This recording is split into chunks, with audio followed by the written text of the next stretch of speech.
This is episode 73 with Shola Abidoye.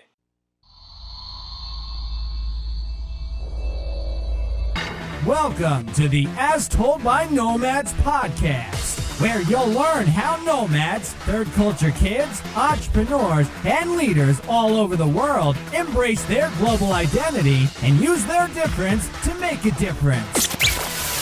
And now, having lived on 4 different continents, here's your host, Rockson.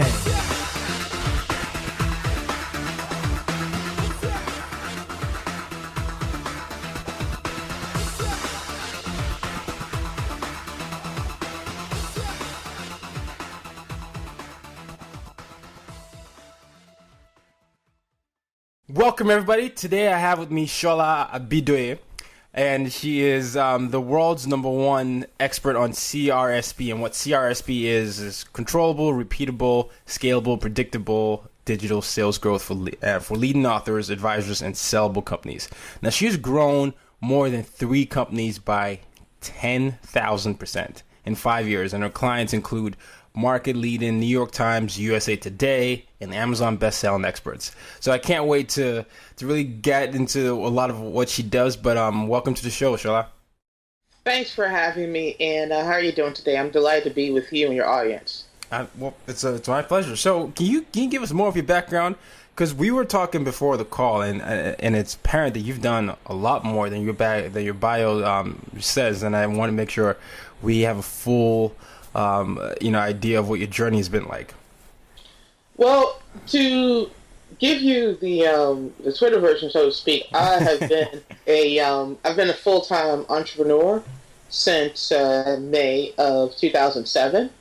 So my story is really similar to a lot of people who maybe have international parents. So my mom is a native Washingtonian, and my father is from Ekiti in Nigeria, and he came to the States to study at George Washington University in D.C. and they met. And like many international kids, we, after my parents finished graduate school, we went back to Nigeria.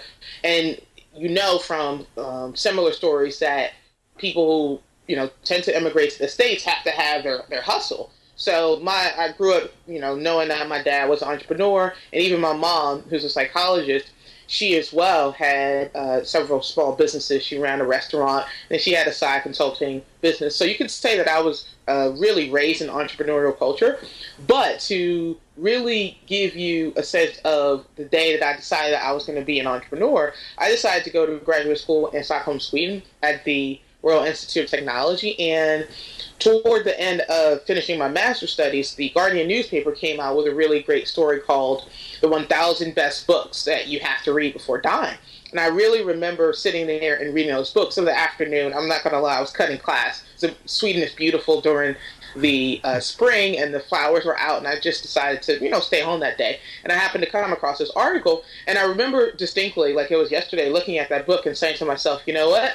If I get a regular job, I literally will never have time to read every one of these books. So I need to do something different. So you might say that having grown up in an entrepreneurial family and then having that situation where you realize that if you take the traditional route, you'll just never get to do what you want to do in life, that was like the turning point for me. So since then, I have been a full-time entrepreneur working with a variety of different customers and clients. I've run a product business as well as a consulting business.